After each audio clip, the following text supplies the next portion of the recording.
La vie de l'esprit, c'était le thème du dimanche dernier.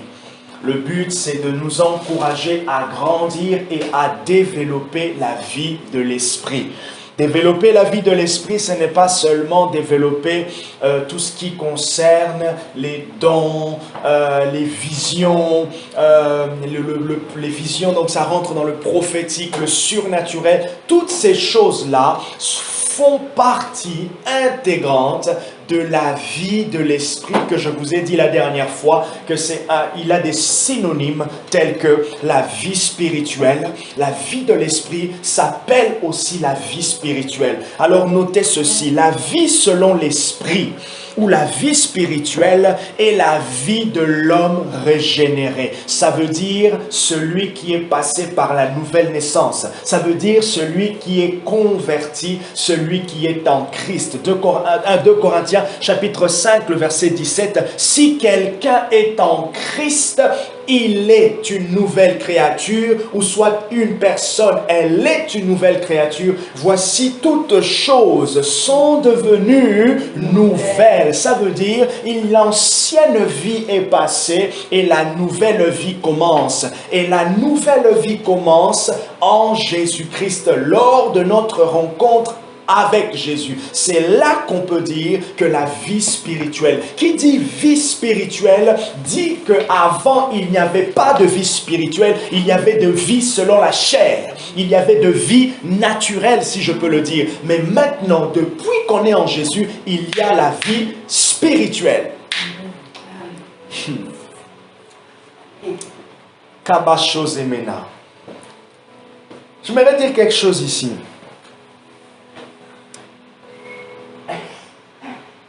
Tout le monde ne peut pas jouir de la vie spirituelle. Tout homme ne jouit pas de la vie spirituelle, mais tout homme est appelé à vivre la vie selon l'esprit ou la vie spirituelle. Je veux me faire comprendre. Je prends un médium, je prends un voyant. Il n'a pas la vie spirituelle selon l'esprit. Il a la vie. Il a accès aux choses surnaturelles sans avoir la vie surnaturelle.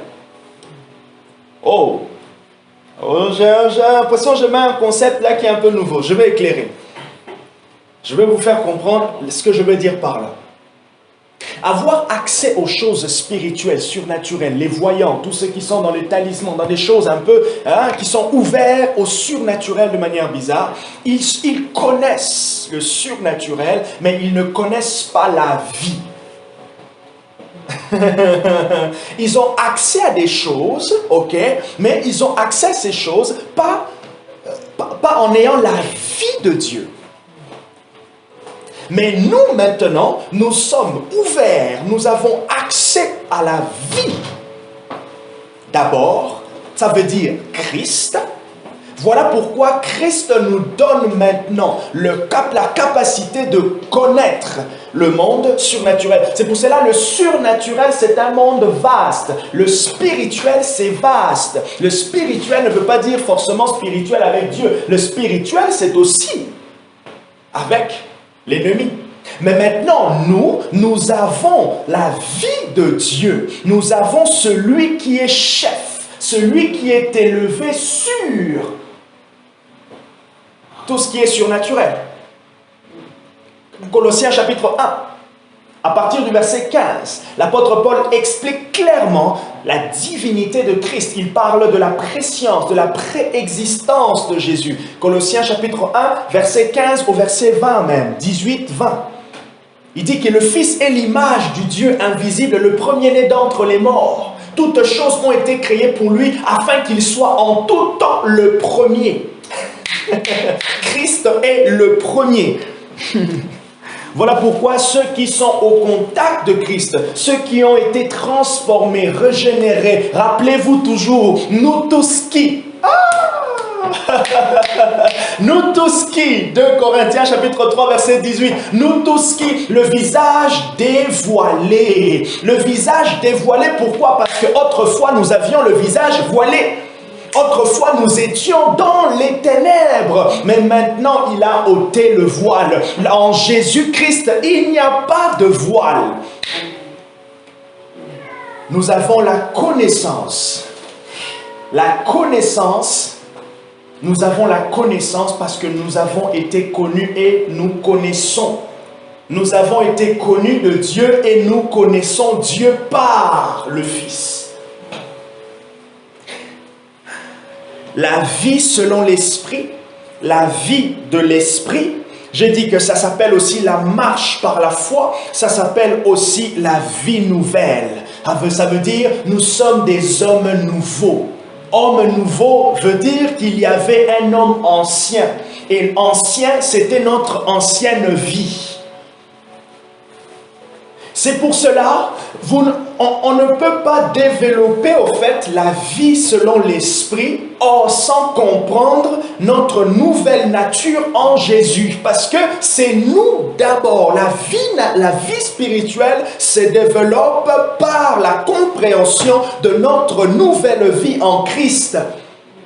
Et souvent, autour de nous, où la pratique de la vie chrétienne, que de fois l'ennemi ou même...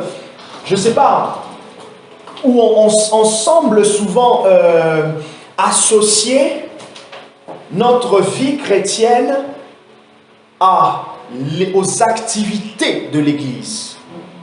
Et il y a comme une scission, enfin pas scission, oui, il y a une scission, il y a comme un compartiment.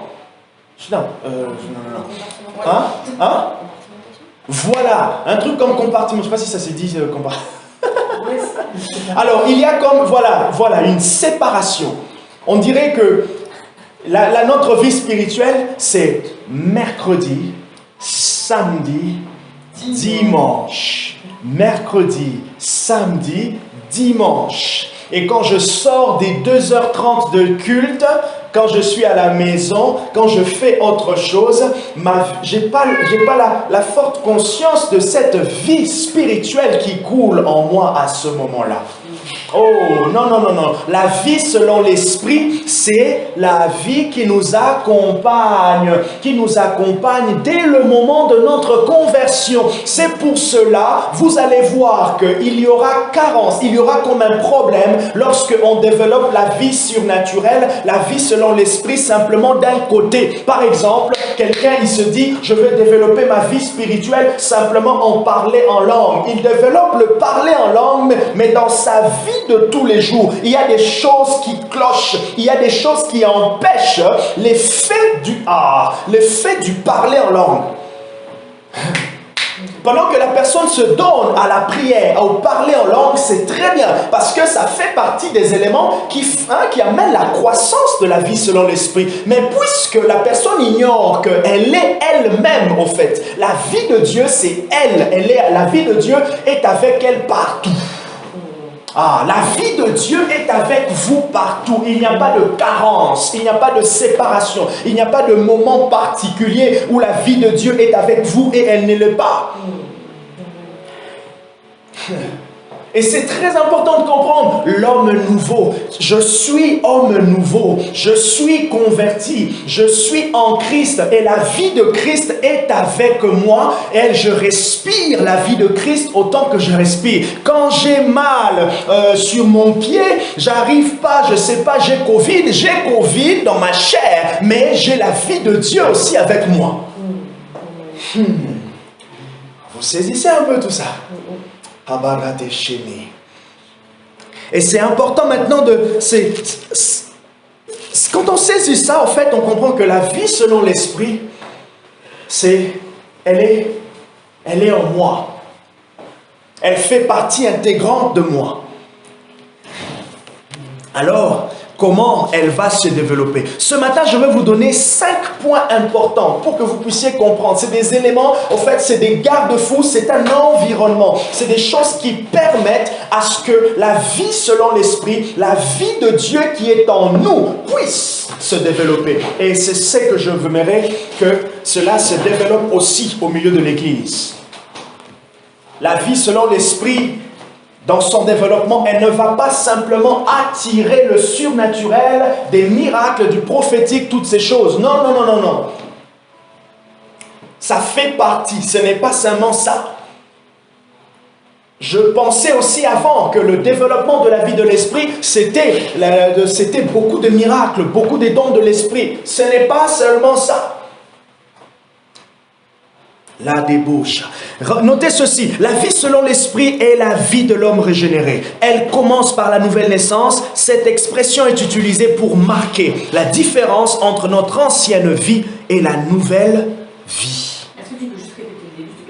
La vie selon l'esprit est la vie de l'homme régénéré. Ça veut dire l'homme converti.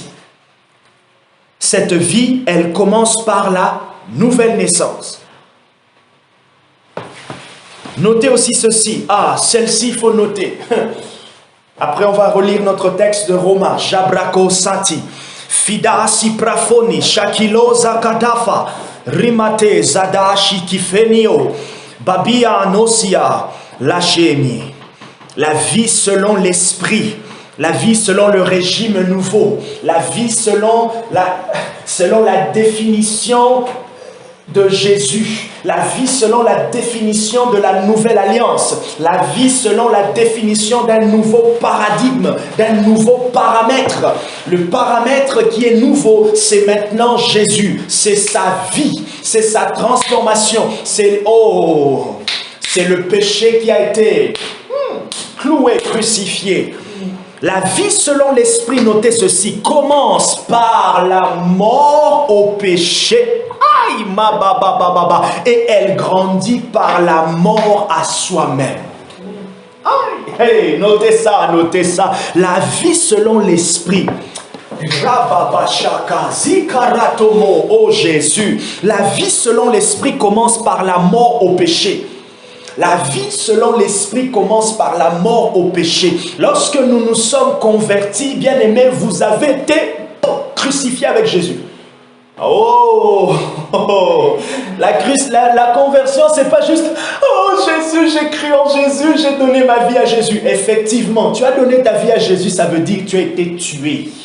Il y a quelque chose que Jésus a tué. Il y a quelque chose que Jésus a tué. Et d'ailleurs, Paul le décrit très bien dans Romains le chapitre 6 et dans Colossiens le chapitre 3. Paul dit clairement qu'avec en Jésus, le croyant, il est mort au péché. Et d'ailleurs, Jean-Baptiste dit ceci. Le chapitre 1 de Jean, à partir du verset 30, verset 33, Jean-Baptiste dit quoi? Voici l'agneau de Dieu qui ôte le péché du monde. Se convertir, c'est avoir la puissance du péché crucifié par l'auteur, qui est Jésus. Donc, en d'autres termes, lorsque quelqu'un se convertit, cette personne spirituellement s'est retrouvée avec Jésus sur le bois du calvaire. Jésus l'a emmené là. Et il l'a tué. Il est mort avec lui. Aïe! C'est parce qu'il y a une mort, qu'il y a une vie. Aïe, Bien aimé, comprenez ceci. Sur le plan spirituel, notez ceci. Sur le plan spirituel, pour qu'il y ait une vie, il faut qu'il y ait une mort. Il ne peut pas avoir deux vies qui progressent en même temps. Jamais, jamais. Pour avoir la vie de Dieu, il fallait que la vie, la mort, qu'il fallait que nous puissions mourir au péché pour que la vie de Dieu vienne. Maintenant, pour que aussi la vie de Dieu maintenant puisse grandir, il faut qu'il y ait une mort progressive. C'est pour cela la croissance, la sanctification, la croissance à la ressemblance à Christ se traduit aussi par une mort progressive.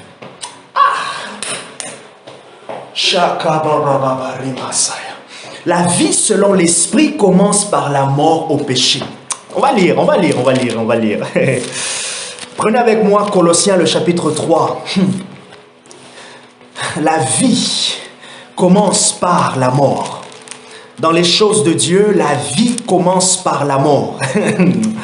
Ah, Yoshabai, vous ne pouvez pas expérimenter des libertés, expérimenter quelque chose spirituel profond sans qu'il y ait une mort qui se produit à vous. La mort qui se produit à vous permet à la vie, à la liberté, aux choses de Dieu de pouvoir grandir, de pouvoir s'exprimer. Oh, Chanemo, regardez ce que Paul dit, Colossiens chapitre 3, le verset 1. Si donc vous êtes ressuscité avec le Christ, si donc vous êtes ressuscité avec le Christ, ça veut dire vous êtes passé, avant la résurrection, vous êtes passé par... Merci, Lucie. Personne ne peut ressusciter sans que la mort ait agi en lui. Et Paul dit dans Romains chapitre 8, on lira ce passage. Non, on va le lire. Parce que je ne l'ai pas très bien retenu. Romains chapitre 8, à partir du verset 11. Ah, non, Dieu il est bon. Romains chapitre 8, à partir du verset 9. Pour vous, vous n'êtes plus sous l'emprise de la chair. Pourquoi je ne suis plus sous l'emprise de la chair? Parce qu'il y a une mort qui s'est produite. Parce qu'il y a une crucifixion.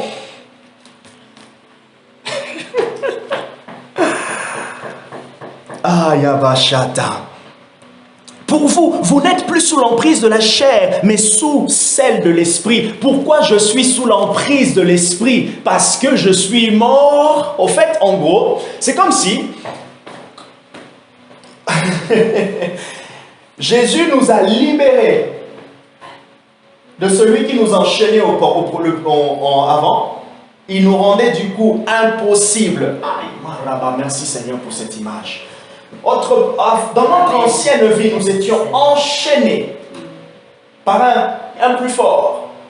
Pas plus fort que Jésus, hein, mais un plus fort. Il s'appelle le péché, l'emprise de la chair, l'emprise du péché. Nous étions enchaînés. Du coup, Jésus nous a déchaînés, si je peux dire, libérés de ces chaînes, pour venir nous enchaîner vers lui, pour qu'en étant enchaînés en Christ, nous soyons incapables d'aller vers...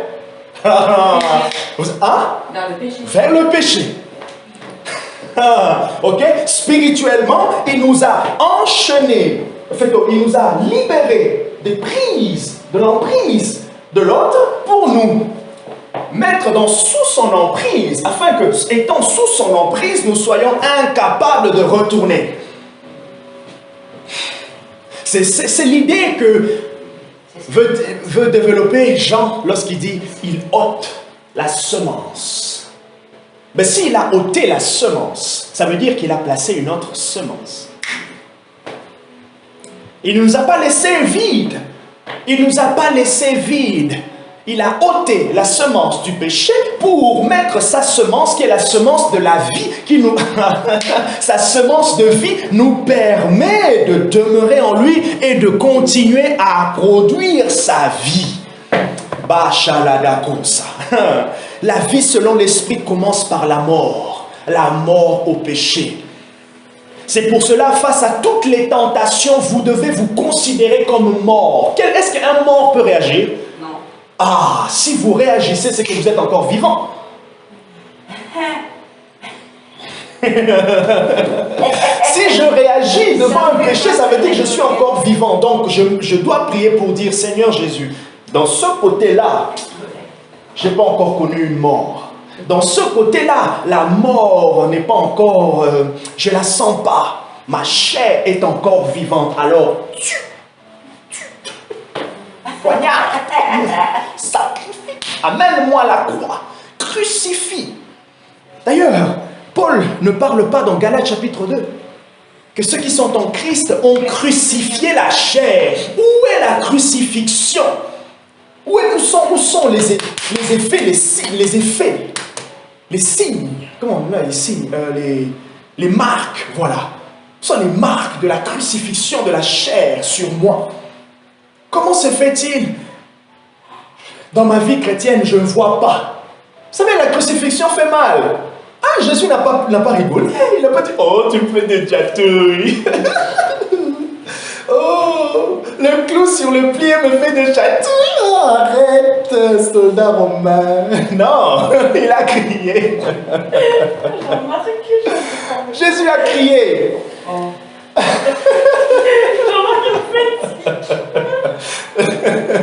Non, ouh, ça me chatouille à la main droite. Ouh, ça me chatouille à gauche. Non, Jésus a pleuré. C'est quand comme ça, il est possédé. Le sang coule, mais ça le chatouille. Oui, voilà. Ouh, le sang coule. Ça me chatouille. Non, Jésus a pleuré. Parce que la crucifixion fait mal. J'espère que je vais parler de cette parce que je te promets, je t'envoie un message demain. La crucifixion fait mal. Je reviens dans mon texte, verset Colossiens chapitre 3, verset 1. Si donc vous êtes ressuscités avec le Christ, cherchez les choses d'en haut où Christ est assis à la droite de Dieu. Il dit, pensez à ce qui est en haut et non à ce qui est sur la terre. Le verset 3, car vous êtes morts. Car vous êtes morts. Jean-Marc, tu es mort. Christ, on aime bien ce texte. Christ est ma vie.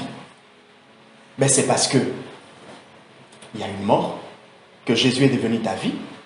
C'est parce que l'ancien toi est mort. Il n'existe plus. Il n'existe plus. Il a été enterré. On a mis des fleurs, des gerbes de fleurs dessus.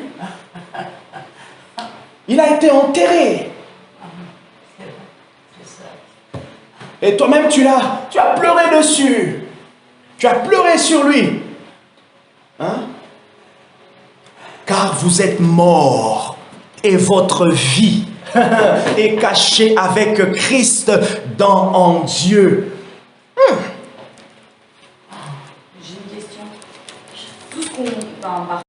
Il n'y a donc maintenant aucune condamnation pour ceux qui sont en Christ Jésus. Il n'y a donc maintenant aucune culpabilité pour ceux qui sont en Christ Jésus. En effet, la loi de l'esprit de vie en Christ Jésus m'a libéré de la loi du péché et de la mort. Car, chose impossible à la loi, parce que la chair la rendait sans force, Dieu, en envoyant à cause du péché son propre Fils dans une chair, semblable à celle du péché, a condamné le péché dans la chair. Et cela pour que la justice prescrite par la loi soit accomplie en nous, qui marchons non selon la chair, mais selon l'esprit. En effet, ceux qui vivent selon la chair ont les tendances de la chair. Rappelez-vous, le mot important ici, c'est tendance. Avoir les tendances de la chair. Alors, comment repérer les tendances de la chair, par exemple? Quand il commence à avoir une lutte entre, à ce moment-là, passer du temps avec ma famille et aller à l'église ou soit prier. Ça, c'est là maintenant qu'on doit choisir la vie selon l'esprit. C'est là maintenant que passer du temps avec sa famille, à ce moment-là, peut être quelque chose de ne pas bien. Enfin, de pas bien. Voilà, de pas bien. Ah, alors, j'aimerais vraiment que ça soit un peu clair. Hein? Je ne dis pas que passer du temps avec sa famille, c'est mauvais. Mais, vous voyez, les tendances de la chair. Rassurez, soyez, je ne vais pas dire rassurez, soyons conscients que nous aurons toujours une lutte. Faire les choses de Dieu, ça ne sera pas facile comme ça avec la même volonté, comme vous allez toujours avoir le petit degré 1%, 0,5% de flemme qui va arriver. Ça viendra de fois, pas par vous, pas parce que vous le voulez, mais ça viendra parce que le diable le veut. Et ça viendra aussi parce que la chair ici, cette chair qui doit être tenue assujettie, va toujours essayer de lever la tête. Voilà pourquoi j'ai dit, et Paul a dit, que nous sommes morts. Je vais y arriver.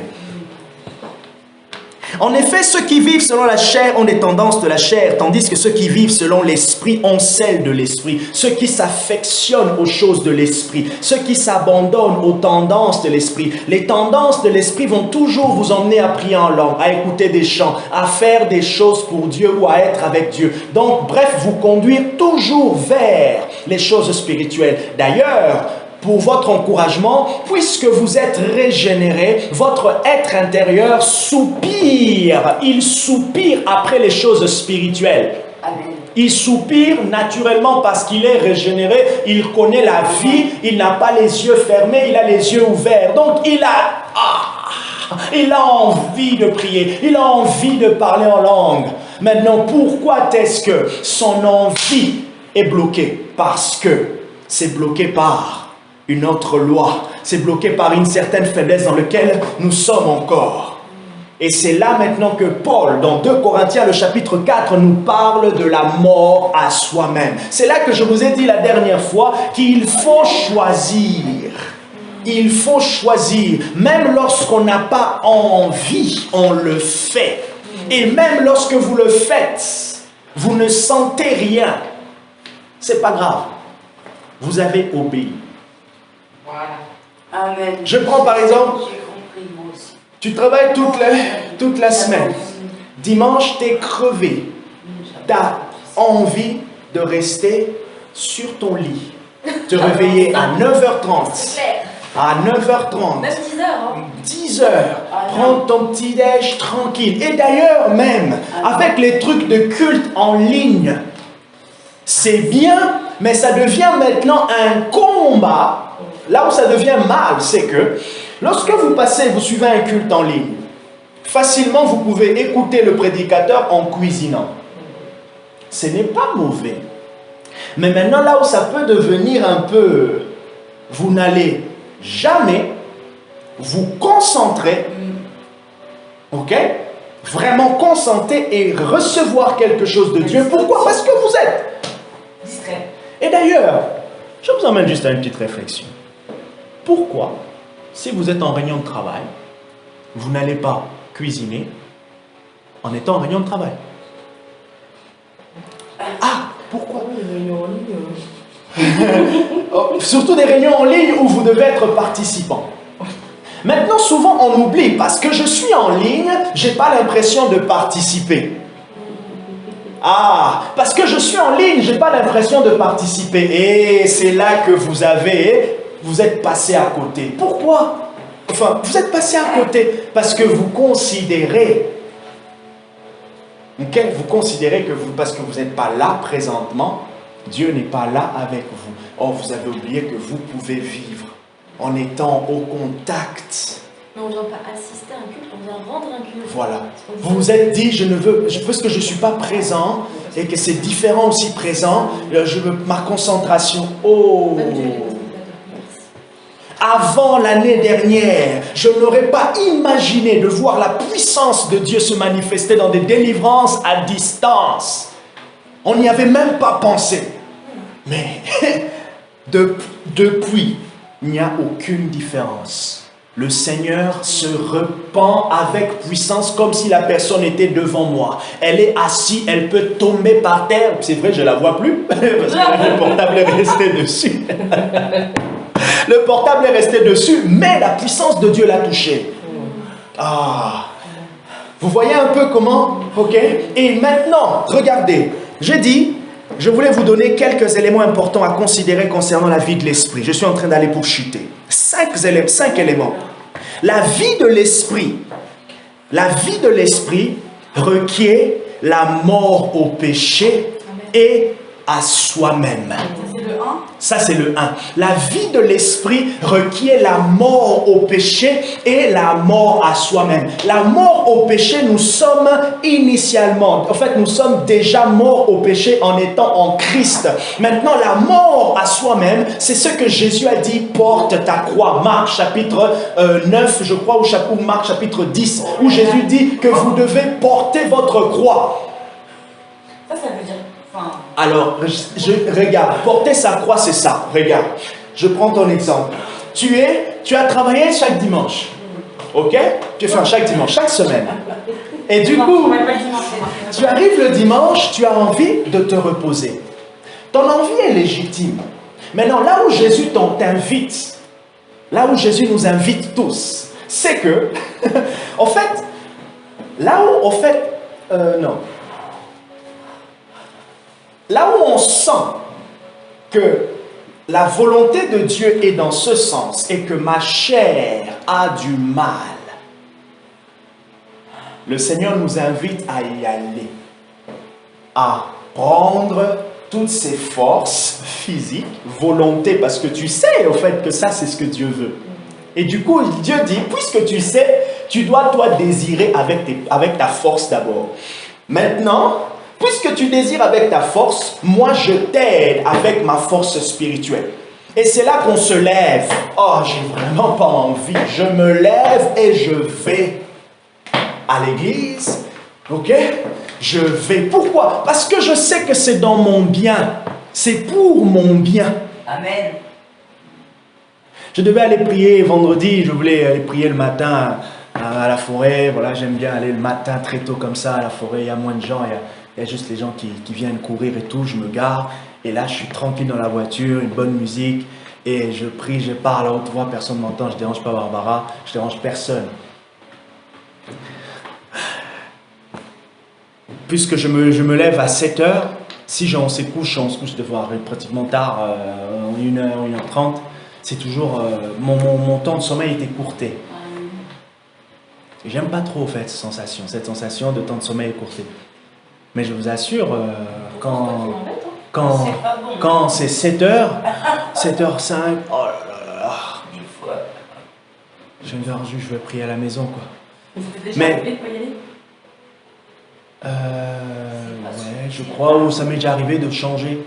Par exemple, ça nous arrive un peu beaucoup.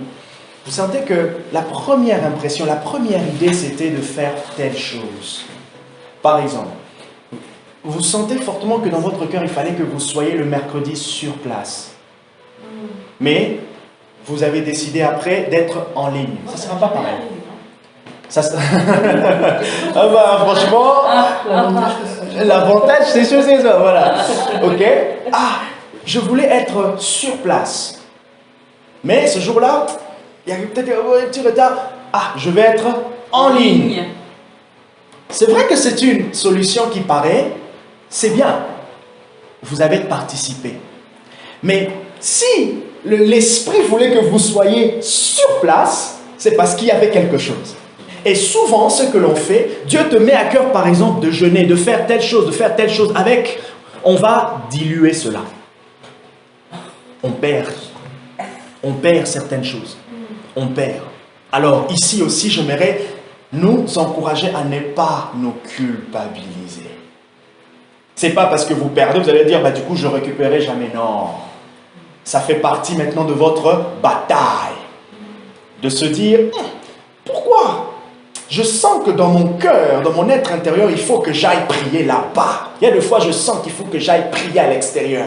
Des fois aussi, à l'extérieur, à la maison, peu importe, je prie où je veux.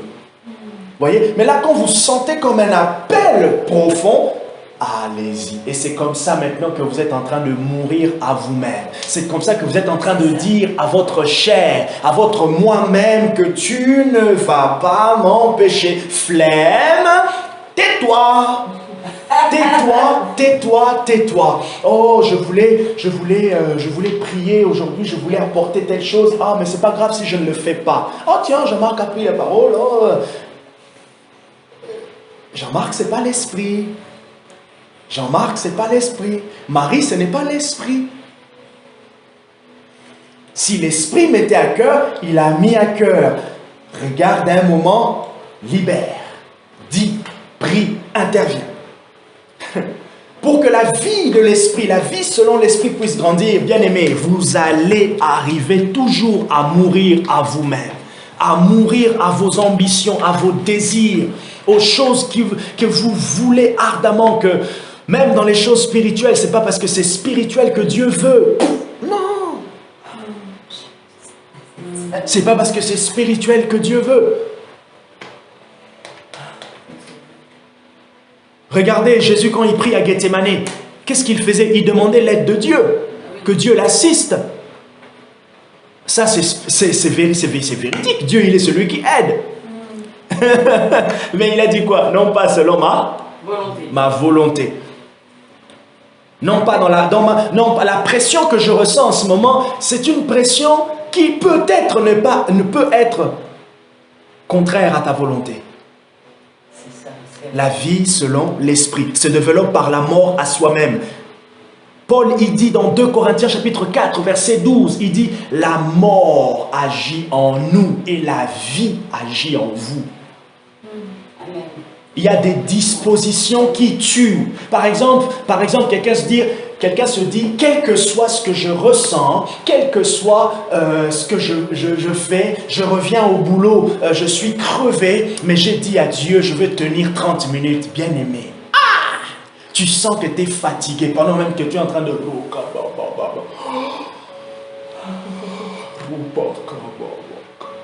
Tu sens rien. Ah, j'ai fait bailler. Je suis un très bon bailleur. J'ai fait bailler Lucie. Oh, il y a l'option du baillement en ce moment. Oh mon Dieu. L'appel du lit est fort. Voilà, ok. Ah, je dis 30 minutes, je continue. Ah, je suis dans mes 21 jours. Après le travail, c'est là que j'ai du temps. Mais je sens des fois, je suis crevé. Non, j'ai dit, je veux suivre cette vidéo jusqu'à la fin. Je vais le suivre jusqu'à la fin. Même s'il faut que je m'arrête 3 fois, 4 fois pour 21 minutes, je vais jusqu'à la fin. Amen. En faisant ça, je travaille ma chair. Maintenant, Lucie, tu m'as posé... Je ne sais plus, hein, je sais qu'il y a des jours où je devais aller à la forêt, j'ai prié à la maison. Je savais que ce n'était pas pareil, parce qu'au fond de moi, il fallait. Il y avait l'atmosphère de la forêt, peut-être qui me préparait. Juste le fait d'être à la forêt, je sais que j'allais crier, j'allais parler à haute voix. Mais puisque j'ai prié à la maison et que je ne pouvais pas parler à haute voix à l'heure où j'ai commencé la prière, parce que Barbara dormait encore, tu vois, ça peut créer comme un environnement, tu vois. Ok? Donc, du coup, vous travaillez votre chair. Je me lève et je fais la chose. Le découragement que je sens, je me lève et j'y vais. Une dame raconte, Dieu lui avait mis à cœur de prier en langue. 3 heures par jour. Elle travaillait 7h, 7h30. Regardez, au fait, la mort à soi-même, je prends vraiment pour nous, chrétiens de l'Europe, on travaille. On travaille 7 heures par jour, 7h30, certains même 39 heures. C'est rien du tout. Oui, toi tu fais même plus. Du coup, en fait, la tendance qu'on aura en fait, la tendance c'est qu'on va justifier notre croissance spirituelle, notre croissance spirituelle en fonction du temps qu'on a pour le travail. Maintenant, regardez l'ironie. Quand vous prenez les RTT, quand vous êtes dans des vacances, vous ne prenez jamais du temps pour Dieu, vous allez en vacances. Mais pourquoi? Ah ben mais pourquoi? Pourquoi à ce moment-là? Pendant le travail, j'ai du mal. Ah pasteur, le boulot, pour 35 heures, 36 heures, 39 heures, j'ai du mal. C'est vrai. Personne, même si moi j'ai du temps, des fois j'ai pas du temps, j'ai le boulot du lycée, j'ai mes boulots à côté.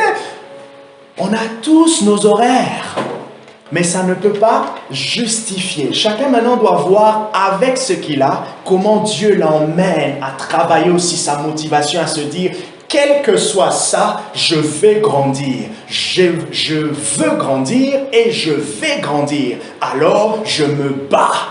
Et nous devons nous battre. Nous devons nous battre pour notre croissance. Et c'est là maintenant qu'on va travailler. On va venir à bout de notre faiblesse. On va se dire, ah, j'ai passé... Regardez. Admettons que l'église dit qu'on va faire une nuit de prière un vendredi soir. Nuit de prière de 3 heures. On va commencer 19h jusqu'à 22h. Ah, ça serait lourd, je sors du boulot, c'est le week-end. C'est pas grave. Mais admettons un jour, vous décidez avec vos collègues de faire une soirée. Vous allez commencer la soirée de 20h et vous allez rentrer chez vous à 21h. Et pourtant le programme de l'église, non 21h, à 1h du matin. Et pourtant le programme de l'église, commencez quand? À 19h jusqu'à 22h. Mais la soirée, Tatiana rigole, la soirée avec son collègue a commencé à 20h et vous y êtes resté jusqu'à 1h du matin. Alors dites-moi, vous voyez que ce n'est pas normal. Laissez-moi vous dire, ce n'est pas vous, c'est la chair qui est trop vivante. Ah, tu veux dire, c'est pas nous, enfants de Dieu, c'est la chair. Non, voilà, c'est notre chair aussi, notre volonté. C'est pour ça, en fait, qu'on est c'est pour cela, de fois, vous devez vous dire, je vais y aller, même pour 1 heure. Je vais y aller, même pour 2 heures. Je veux y aller, je vais rester tout le temps. En faisant cela, vous êtes en train d'imposer quelque chose. Pourquoi? Parce que spirituellement, votre être intérieur a la volonté de dire « tais-toi » et elle se tait. Quand vous avez dit « tais-toi », vous faites maintenant la chose que elle veut que vous ne fassiez, que vous ne faites pas, c'est ça? Que vous ne fassiez pas. Vous la faites. Et c'est comme ça que, elle perd son pouvoir. Et ça devient normal. la mort à soi-même. Je reviendrai sur ça. Abrachele. Je reviendrai sur ça. La mort à soi-même. La mort à soi-même, c'est très, très, très important. La mort à soi-même est au centre du développement de la vie selon l'esprit. Paul dit, ils ne vivent plus selon les tendances de la chair. Ils vivent selon les tendances de l'esprit. Le Saint-Esprit veut que vous puissiez prier en langue à n'importe quel moment. Le Saint-Esprit veut que vous soyez à l'église. Le Saint-Esprit veut que vous puissiez évangéliser. Je vous encourage à dire. Souvent on dit, ah ça, moi j'en peux pas. Moi ça, je n'arriverai pas. Dites, aujourd'hui ça me paraît difficile. Mais demain, aujourd'hui, ça me paraît compliqué. Aujourd'hui, ça me paraît... Ce n'est pas dans mes habitudes aujourd'hui, mais demain. Ce n'est pas dans mes habitudes aujourd'hui, mais demain. Vous comprenez? Vous laissez la porte à l'esprit qui va vous emmener demain, un jour, d'une certaine manière, à faire cela. Parce que cette chose, si c'est une retraite, si c'est un jeûne, si c'est une nuit de prière, je ne sais pas, si c'est l'évangélisation, lire un livre, prêcher, je ne sais pas, encourager, conduire la réunion de prière, tout ce que vous voulez, dites-vous simplement que peut-être un jour le Saint-Esprit voudra que je le fasse. Et je le ferai. Aujourd'hui, j'ai un peu du mal, mais je le ferai. Parce que l'ennemi veut que l'on reste toujours dans « je n'arriverai pas, je n'arriverai pas ». Je n'arriverai pas, c'est impossible. Où ça? Et pourtant, nous sommes tous ouvriers avec Christ. La vie selon l'esprit. Si l'Église,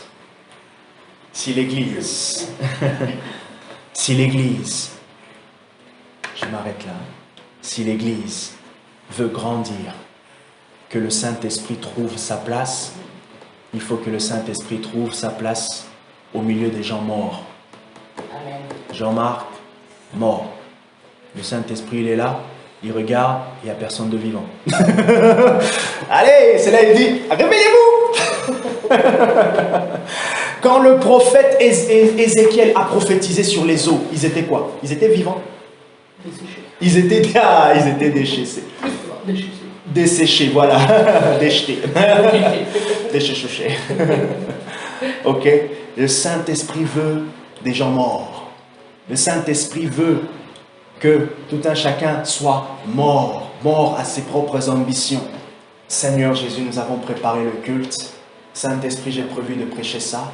Il me semble que tu m'avais mis à cœur telle chose. Mais c'est pas parce que le Saint-Esprit t'a mis à cœur telle chose qu'au moment précis, il peut dire, Jean-Marc, on va aller autrement. Il peut. Saint-Esprit, apprends-moi à mourir.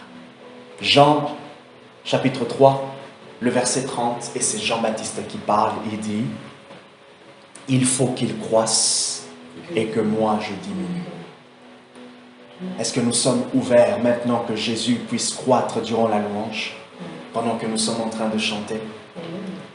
Que Jésus puisse croître, dire à Jésus, « Seigneur, nous sommes en train de chanter avec ce désir que tu puisses croître en moi. » Il y a des domaines où j'ai l'impression que la croissance va un peu plus vite. Mais il y a des domaines aussi où j'ai l'impression que c'est un peu moins. Seigneur Jésus, j'aimerais que tu puisses croître. Saint-Esprit, j'aimerais que tu puisses croître. J'ai prié pour nous. J'ai dit, Seigneur, que la mort agisse en Tatiana, que la mort agisse en Marie, que la mort agisse en Barbara, que la mort agisse au milieu de l'Église. Un homme de Dieu a dit, la croissance de l'Église, la croissance spirituelle de l'Église dépend aussi de la mort à soi-même, du degré de la mort de leur leader. J'ai dit, oh mon Dieu, si Jean-Marc est le pasteur, si puisque je suis le pasteur, Seigneur, jusqu'où viens, tu des choses, viens, tu, j'aimerais mourir. Et comment le Seigneur nous conduit à la mort? Lorsqu'il vous amène dans des exercices spirituels. Des exercices qui paraissent nouveaux pour vous aujourd'hui et que vous avez peut-être du mal. Oh, j'ai du mal à être présent, j'ai du mal à prier. J'aimerais mourir à moi-même. Je vais commencer à prier. Je vais m'engager à dire à Dieu. Je veux m'engager à... Au fait, c'est ça. Vous voyez un peu l'exercice. Je fais ce que j'ai du mal dans ma chair. Je le fais. Et je sais que quand je le fais, je suis sorti de moi. Ça, moi, moi, non. Comme quand tu as évangélisé, tu es mort. Tu as produit spirituellement une mort. Tu n'es pas resté là où tu es. Mort à la peur. Voilà, mort à la peur. Je suis mort à la peur. Je suis mort à l'insécurité. Je suis mort à l'ignorance. Je suis mort à la naïveté. Je suis mort à la oisiveté. Je suis mort à la négligence. Et du coup, puisque je suis mort à la négligence, il se peut que je remarque maintenant que, dans ça, je suis négligent. Je deviens maintenant assidu. Je commence. Amen. Par exemple, Lucie, ton défi, ça sera quand tu vas reprendre à travailler. Ça va être surtout de lire. Tu vois? Après, il y aura De d'autres. lire, de prier, je crois. Voilà. Nous, chacun, tout le monde, on aura nos défis. Que le Seigneur nous bénisse. Amen. Les Jebo, Sade, Fadasa, Imandaraba, Shedi, Sevede.